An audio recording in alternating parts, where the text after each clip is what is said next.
갈 곳 없는 그 6월 꼭 그래야 하나. 서범석의 미수에 꼭 그래야 하나 라는 표현은 독일 사회에서 가끔 듣는 표현이라 별 생각 없이 지나치곤 했습니다. 그런데 독일이 그리고 세계가 수강하는 악성 베토벤이 죽음을 앞둔 6개월 전에 마지막으로 작곡한 현악 사중주 제16번의 제목이 바로 그래야만 하는가, 그래야만 한다 라는 사실을 알게 되었습니다. 필자는 얼마 전 놀라운 사실을 알게 되었습니다. 전두환 전 대통령이 서거한 지 1년이 지났는데 고인의 유골 모실 자리를 찾지 못해 아직도 연희동 자택에 있다는 것이었습니다. 놀라움과 부끄러움이 몰려오면서 문득 꼭 그래야 하나 라는 물음이 떠올랐습니다. 고인이 되신 전두환 전 대통령과 필자는 환자와 의사로서 몇 번 만날 기회가 있었습니다. 특히 전 대통령 네 분께서 백담사에서 거처하며 어려웠던 시절에 시 공간을 공유할 수 있었던 것을 필자는 각별한 기억으로 간직하고 있습니다. 의사인 필자는 백담사를 여러 번 찾아갔습니다. 1988년에서 1989년으로 넘어가는 겨울 서울에서 백담사를 찾아갈 때는 소양강 댐을 낀 비포장 도로를 한참 덜컹덜컹 거리며 달렸습니다. 그리고 인제군 백담사 아랫마을에 도착한 후 사륜부동차로 옮겨 탄 다음 절벽 계곡을 끼고 사찰로 올라갔습니다. 산길이 하도 험해 두려움을 자아내기도 했는데 그 기억이 아직도 생생한 걸 보니 무척 겁을 먹었던 모양입니다.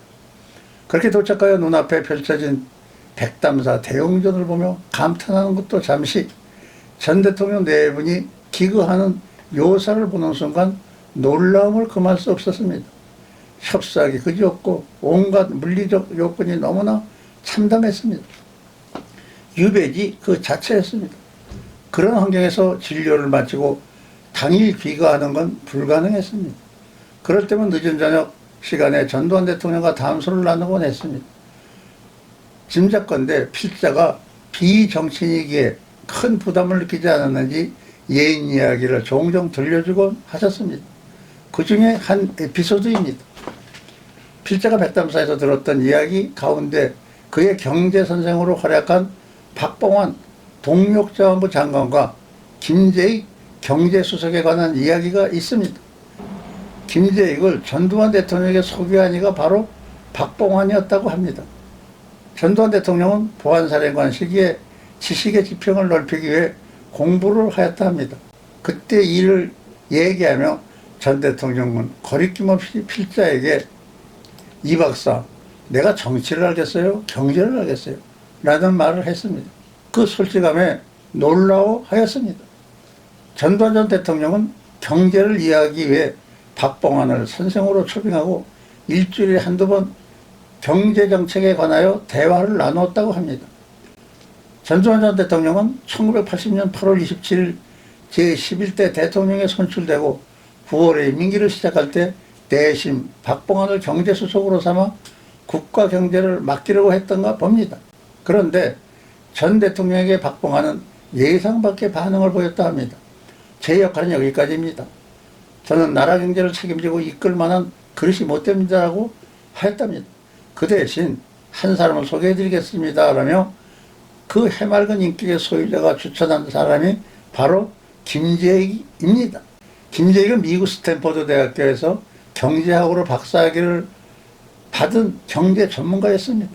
김재익에게 경제수석을 맡긴 후 전 대통령이 물었다고 합니다. 김 수석, 경제수석으로서 가장 먼저 해야 할 일이 무엇이라고 생각하시오? 그러자 김재익 수석이 인플레이션을 잡는 일입니다.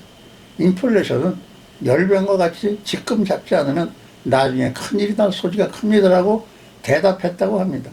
이처럼 김재익 경제수석은 한국 경제의 최우선 과제로 인플레이션을 잡아야 한다고 생각했지만 당시 다른 경제학자나 경제 관료들은 인플레이션을 그리 큰 문제로 생각하지 않았다고 합니다.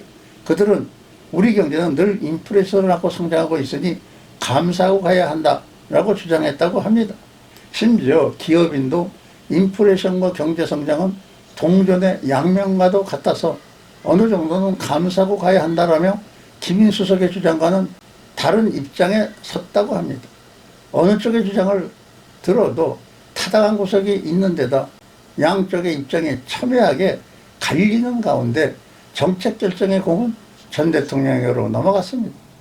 숙고를 거듭하던 대통령은 문득 해방 이후 우리나라는 줄곧 인플레이션 문제를 겪고 있지만 여태 인플레이션을 잡은 대통령은 없었다. 그렇다면 나라도 인플레이션을 잡아야지라는 생각을 하게 되었답니다. 신의 한 수였나 봅니다. 전두환 전 대통령이 김재익을 경제수석으로 삼으며 경제는 당신의 대통령이라고 말한 표현이 시중에 회자하고 있지만 이는 주변의 김재익 경제수석의 입지를 뒷받침하려던 대통령의 깊은 배려의 산물이라고도 합니다.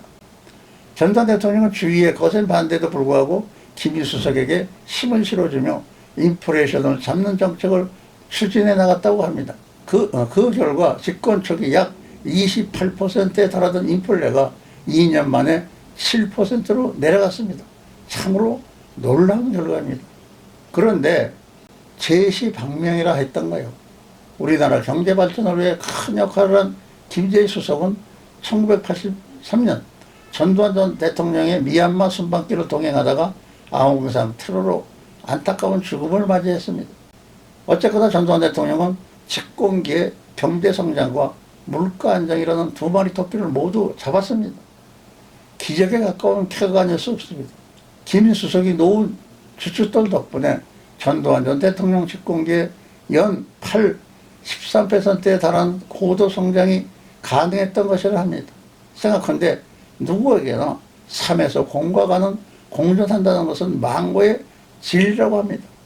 즉 동양과 서양이 다르지 않으며 어제와 오늘이 다르지 않습니다.